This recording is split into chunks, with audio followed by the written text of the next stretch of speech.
Hello friends, welcome to study with Mayank, myself Shanti. तो friends चलिए आज हम चैप्टर 3 देखते हैं।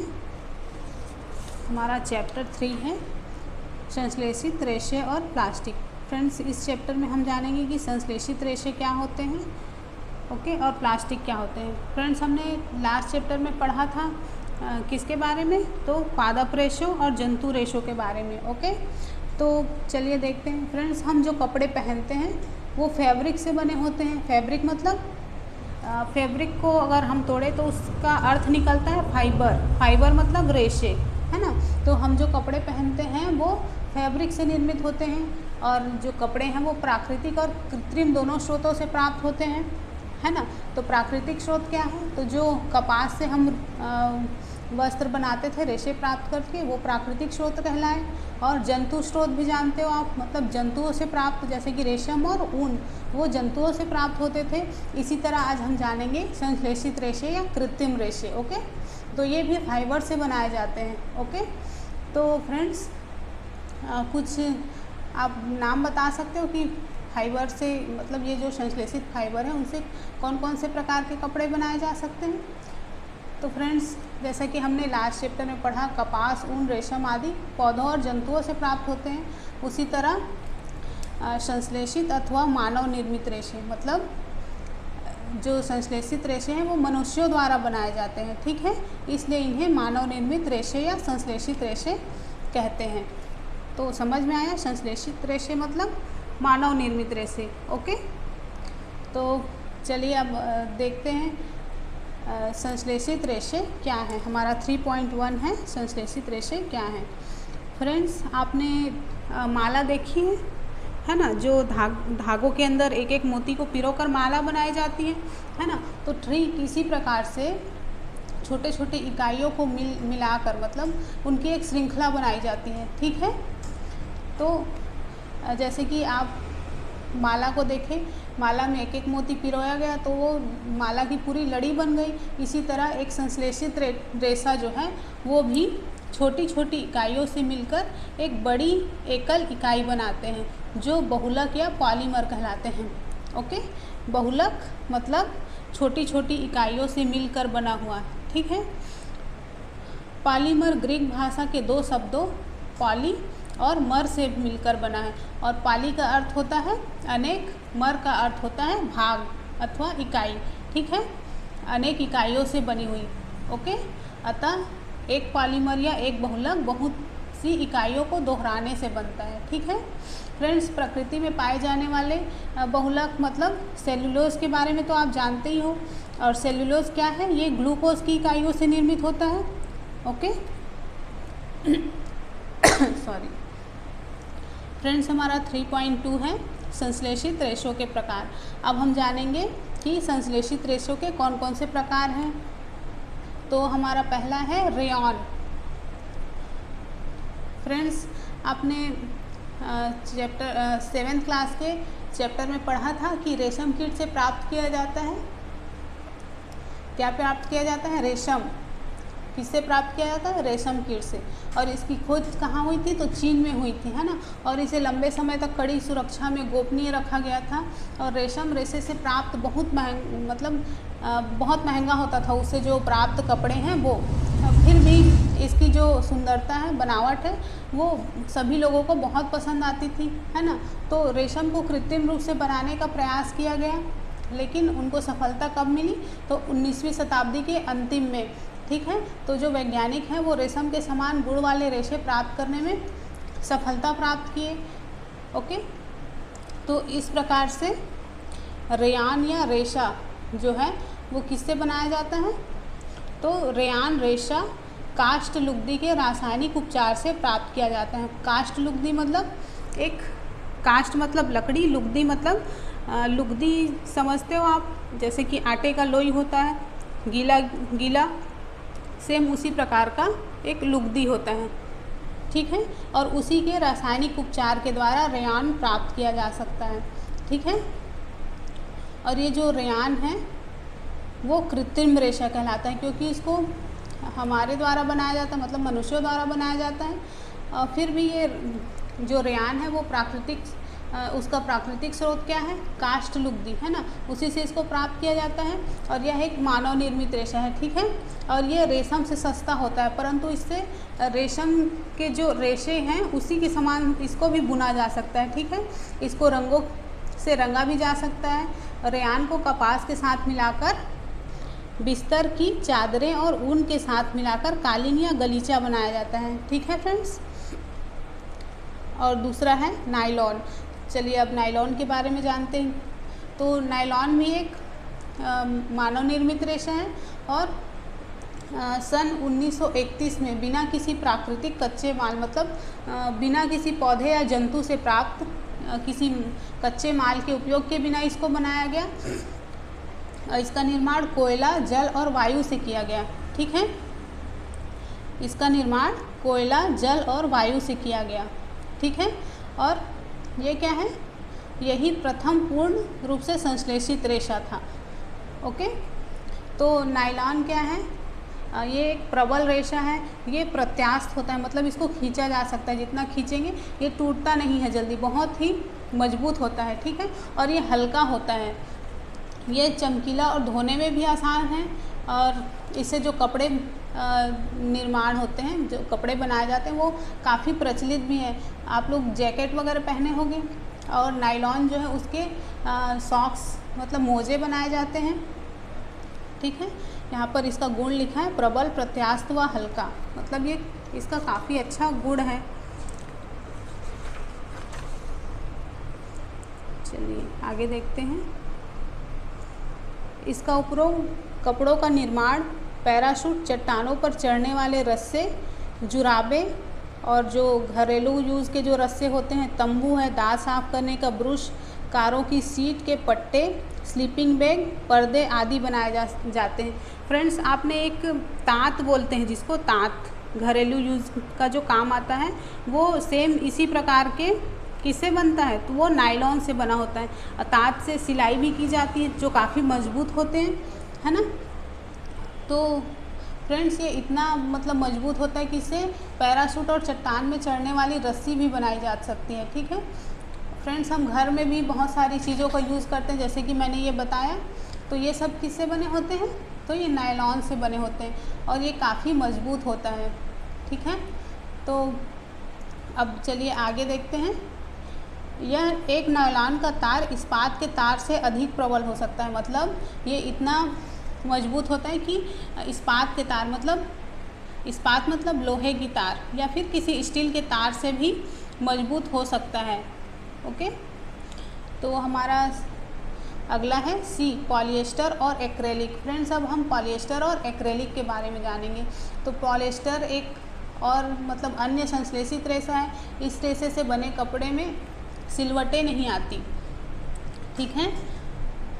क्या होता है, इसमें सिलवटें नहीं आती, ये सपाट रहता है और सरलतापूर्वक धुल जाता है, मतलब इसको आसानी से धोया जा सकता है। इसलिए इसका उपयोग किसमें किया जाता है, तो कपड़े बनाने में किया जाता है, ठीक है। और फ्रेंड्स, ये जो पॉलिएस्टर है उसके जो कपड़े हैं वो काफ़ी सुंदर भी होते हैं। कई जो कमीज़ वगैरह बनाए जाते हैं, है ना। और फ्रेंड्स, इसी प्रकार से टेरेलिन से बहुत महीन रेशों में खींचा जा सकता है, जिन्हें फिर से तंतु समान बुना जा सकता है। ये जो टेरेलिन है वो भी एक प्रकार का पॉलिएस्टर ही है, ओके। और इसको रेशे की तरह खींचा जा सकता है और इससे भी कपड़ा बनाया जा सकता है, ठीक है। तो हमने पॉलिएस्टर और टेरेलिन के बारे में पढ़ा।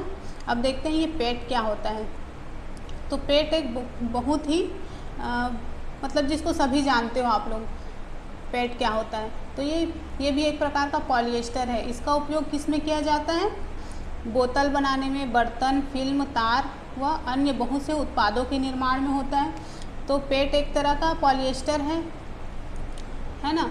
पॉलिएस्टर मतलब जो पॉली और एस्टर की बहुत सारी श्रृंखलाओं से मिलकर बना होता है, ठीक है।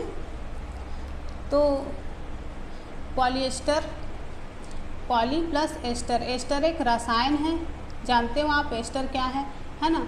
एस्टर फलों को गंध प्रदान करता है, ठीक है फ्रेंड्स। तो इसकी जो एस्टर की जो इकाइयां हैं उनको रसायन के द्वारा जोड़कर एक श्रृंखला बनाई जाती है। और एस्टर वे रसायन है जो फलों को गंध प्रदान करते हैं, ठीक है।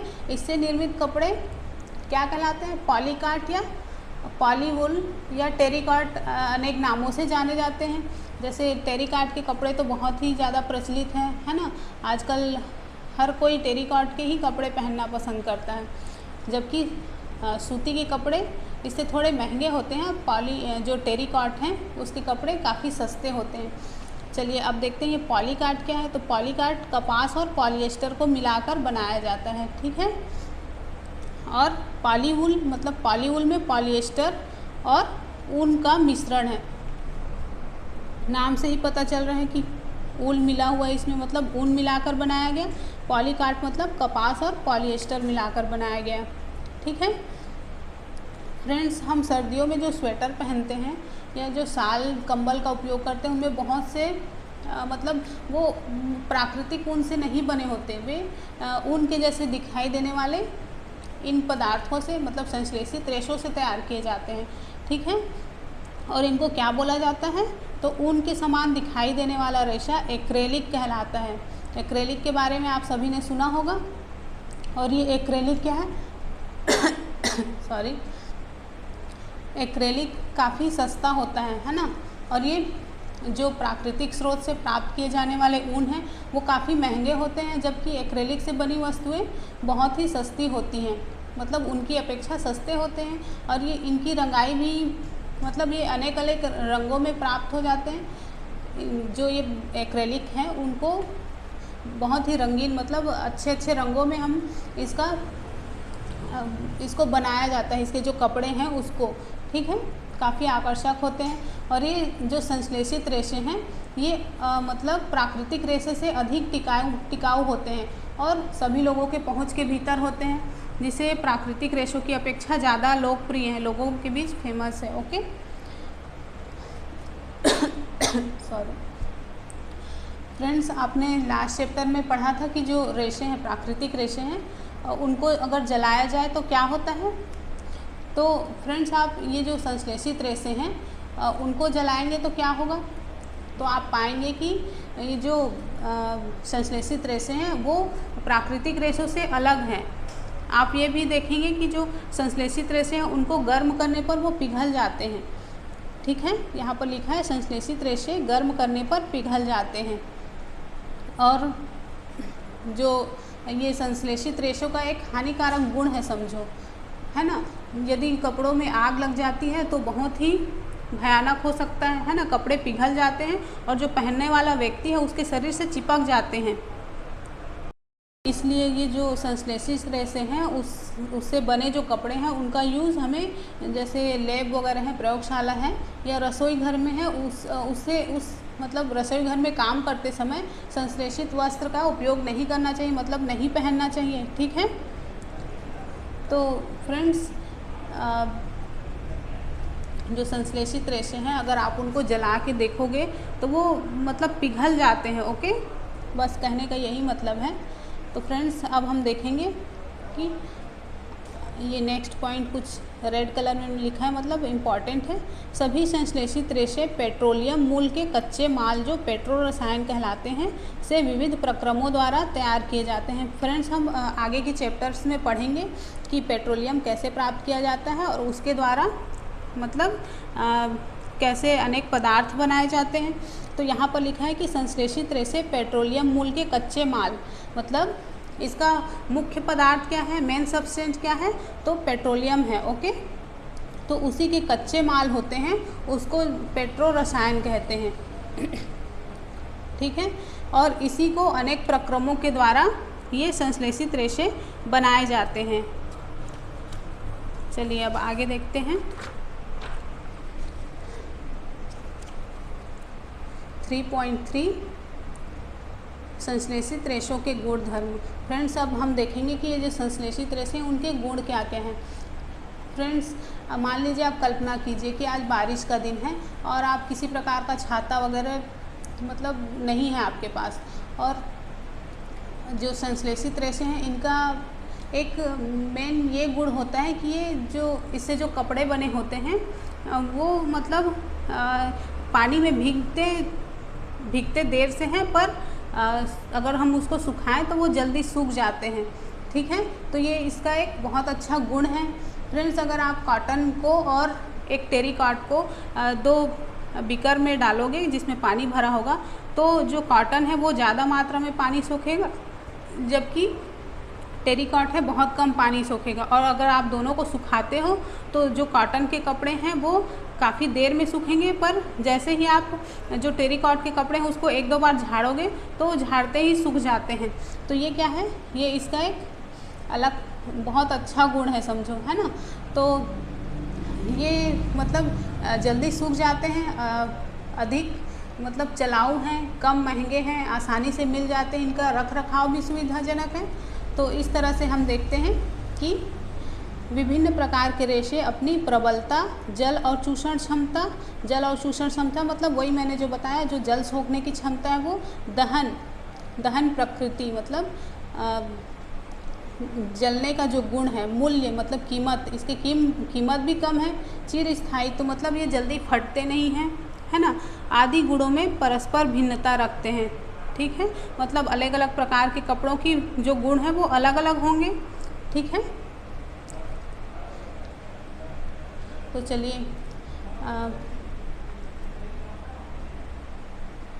अब हम देखेंगे 3.4 प्लास्टिक। फ्रेंड्स, हमने संश्लेषित रेशों के बारे में जान लिया, अब हम प्लास्टिक के बारे में जानेंगे कि प्लास्टिक होते क्या हैं। तो फ्रेंड्स, हम घर में जो डेली यूज़ में काम में आने वाले बहुत से वस्तु जो हैं वो हमारे प्लास्टिक के ही बने होते हैं, है ना। और जो ये प्लास्टिक हैं वो किससे बने होते हैं, तो ये भी एक तरह से संश्लेषित रेशे की तरह ही प्लास्टिक के एक बहुलक हैं। ओके, जैसे कि संश्लेषित रेशे बने होते हैं उसी तरह प्लास्टिक भी एक बहुलक है। ओके, सभी प्लास्टिकों में इकाइयों की व्यवस्था अलग अलग होती है, मतलब ये जो प्लास्टिक हैं वो अलग अलग तरह के हो सकते हैं। हम आगे जानेंगे कि किस किस प्रकार के प्लास्टिक होते हैं। ठीक है, कुछ में रेखीय, कुछ में तिर्यकबद्ध या क्रॉस होती है। जैसे कि आप डायग्राम में देख रहे हो, रैखिक मतलब इनकी संरचना के बारे में बताया गया है कि जो प्लास्टिक के पॉलीमर्स हैं वो किस तरह से जुड़े हुए होते हैं। तो इसको क्या बोलते हैं, इसको रैखिक संरचना बोलते हैं। और ये जो है ये क्रॉसबद्ध या तिर्यक संरचना, आप देख रहे हो इसमें ये एक दूसरे से किस तरह से जुड़े हुए हैं, है ना। तो इधर और इसके पॉलीमर्स जुड़े होंगे, इधर भी पॉलीमर्स जुड़े होंगे, इस तरह से इसकी क्रॉसबद्ध संरचना होती है। ठीक है, तो और जो प्लास्टिक की वस्तुएं हैं इसको किसी भी आकार और साइज में बदला जा सकता है। ठीक है, जैसे कि कुर्सी बनाना, बाल्टियाँ बनाना, तो आपको मतलब आश्चर्य होता होगा कि ये कैसे संभव है ना। तो ये जो प्लास्टिक है वो आसानी से किसी भी सांचे में इसको ढाला जा सकता है, अर्थात इसको किसी भी आकार में बदला जा सकता है। और फ्रेंड्स, जो प्लास्टिक है उसका पुनः चक्रण भी किया जा सकता है। ठीक है, पुनः चक्रण मतलब रिसाइकल।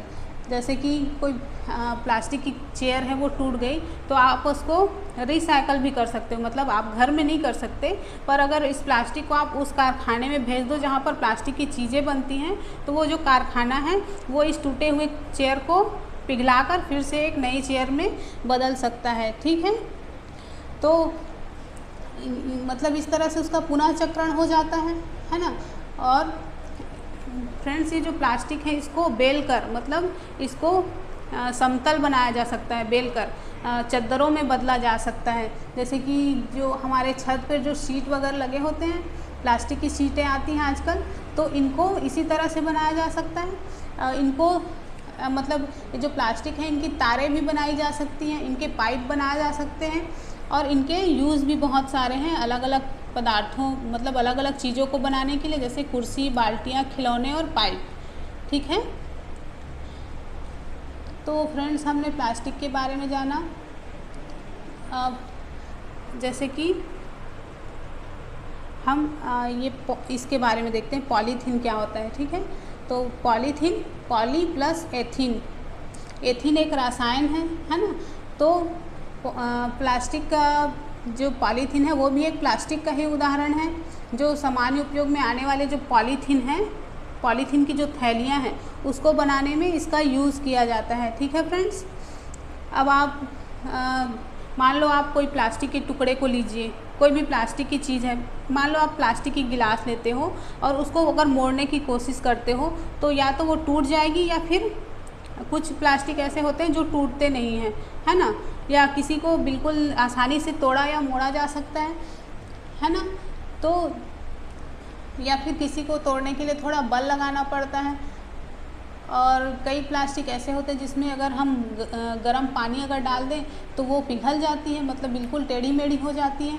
तो ऐसे प्लास्टिक जो गर्म करने पर आसानी से विकृत हो जाते हैं, सरलतापूर्वक मुड़ जाते हैं, थर्मोप्लास्टिक कहलाते हैं। ठीक है फ्रेंड्स। थर्मोप्लास्टिक मतलब इनमें जो गर्मी वगैरह है उसको सहन करने की क्षमता नहीं होती। ठीक है।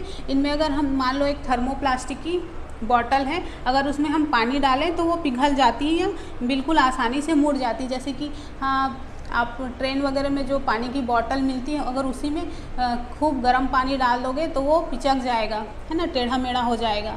तो वो क्या है, उसको थर्मोप्लास्टिक कहा जाता है। ठीक है।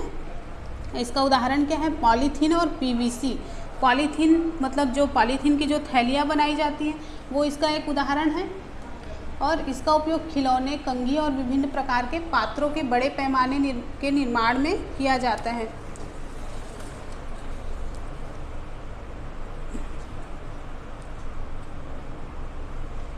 देखिए आप, खिलौने, कंघी, पात्रों और अन्य निर्माण हेतु इसका यूज़ किया जाता है। ठीक है। और फ्रेंड्स, इसी तरह से कुछ प्लास्टिक ऐसे होते हैं जिन्हें एक बार जिस सांचे में ढाल दिया जाता है उसके बाद ऊष्मा देकर गर्म नहीं किया जा सकता। इस प्रकार के प्लास्टिक को थर्मोसेटिंग प्लास्टिक कहते हैं। फ्रेंड्स, कुछ प्लास्टिक ऐसे होते हैं जिनको हम तोड़ या मोड़ नहीं सकते, या उसको आग में जलाने पर भी वो जलते नहीं हैं, और इसका उदाहरण क्या है, बेकेलाइट और मेलामाइन इसके एक बहुत अच्छे उदाहरण हैं। फ्रेंड्स, बेकेलाइट जो है ऊष्मा और विद्युत का कुचालक होता है। आप सभी ने जीके या जनरल साइंस में पढ़ा ही होगा, है ना। और ये बिजली के स्विच और अनेक प्रकार के बर्तन के हत्थे आदि बनाने में काम आते हैं, है ना। तो ये जो बेकेलाइट है वो क्या होता है, ऊष्मारोधी होता है, और इसमें जो ऊष्मा को सहन करने की बहुत अधिक क्षमता होती है। इसलिए जो फर्श की टाइल्स हैं, है ना, जो फर्श की टाइल है, रसोई के बर्तन हैं और कपड़े बनाने में इसका यूज़ किया जाता है। ठीक है। और ये आग प्रतिरोधक होते हैं।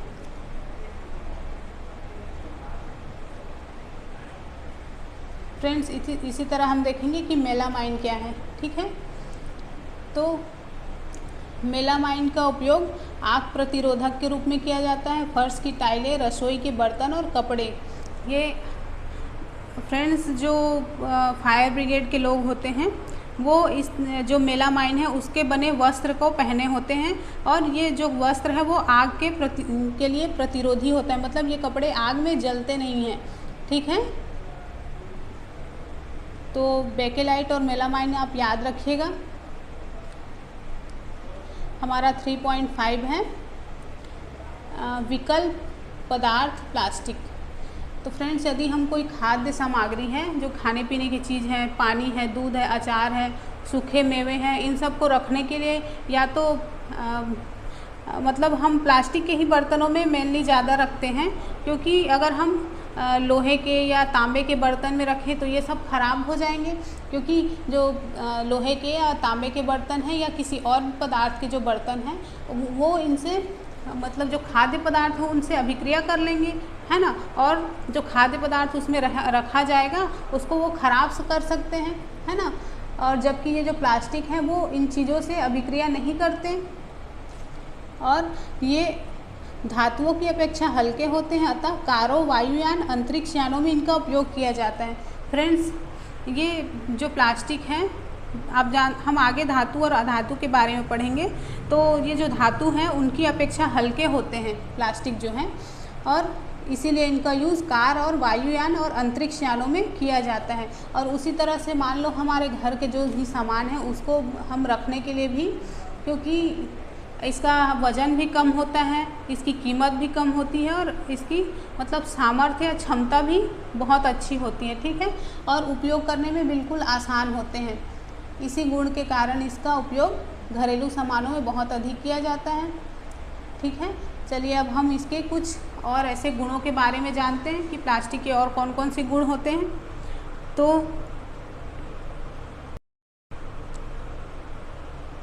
प्लास्टिक का पहला गुण है ए, प्लास्टिक अनअभिक्रियाशील है। फ्रेंड्स, जैसे कि मैंने बताया कि प्लास्टिक जल और वायु से अभिक्रिया नहीं करता, इसका संक्षारण आसानी से नहीं होता, इसलिए रसायनों आदि के संचयन हेतु इसका उपयोग किया जाता है। जैसे कि आप लोग जानते हो कि जब भी ये जो धातु हैं वो हवा और जो नमी है उसके, जैसे कि मान लो आप लोहे की कोई डिब्बा लिए, अगर उसको ऐसे ही छोड़ देंगे बिना पेंट किए या फिर ऐसे ही नमी और वायु वाले स्थान में छोड़ देंगे तो उसमें जंग लग जाता है।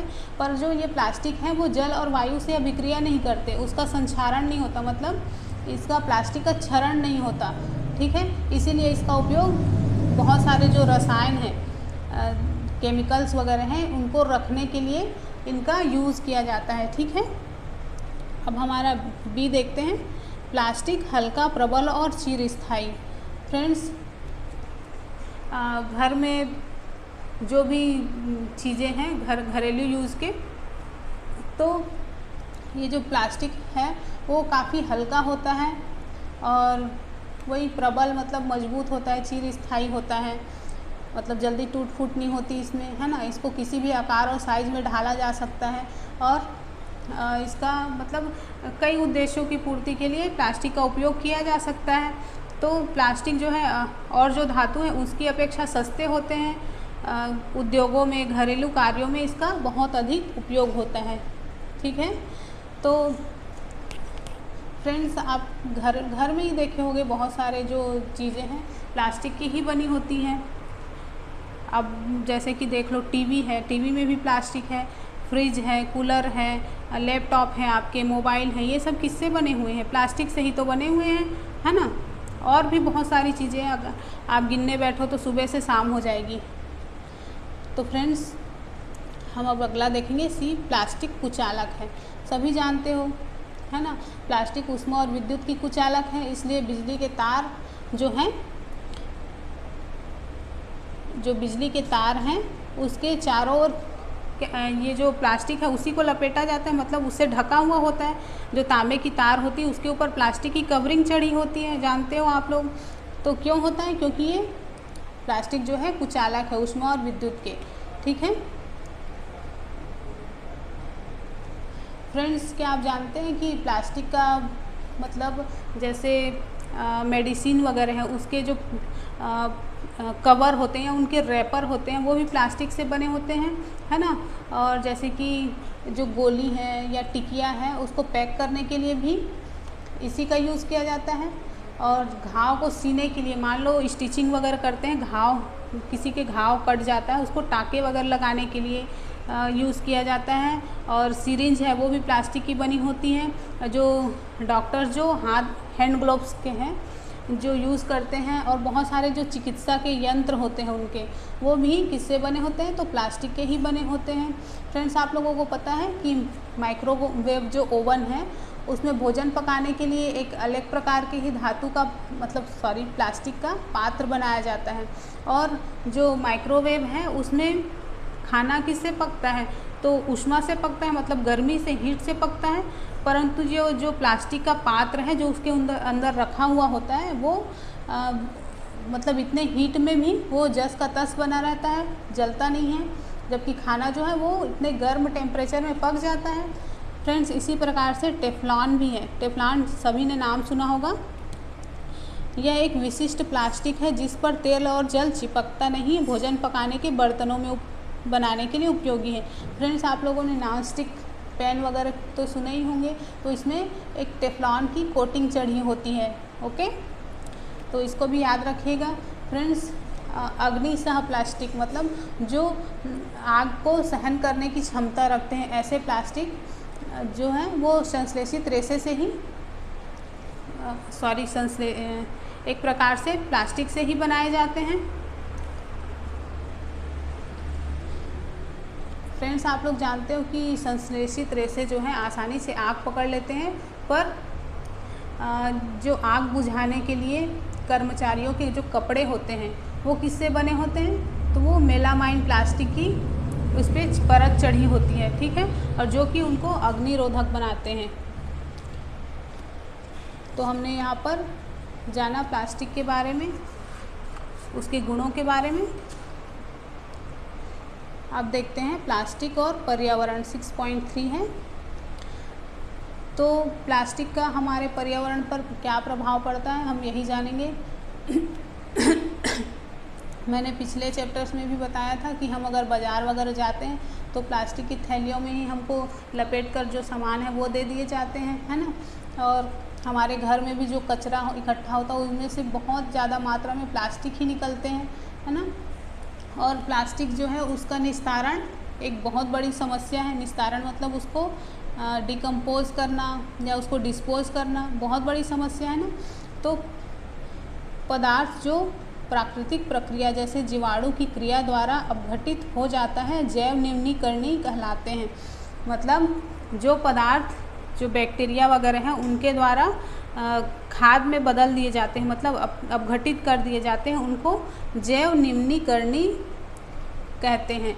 मतलब ये जो जीव जंतुओं के द्वारा सड़ा गला दिए जाते हैं, लेकिन जो प्राकृतिक प्रक्रियाओं द्वारा सरलता से विघटित नहीं होते उन्हें जैव अनिम्नीकरणीय कहलाते हैं।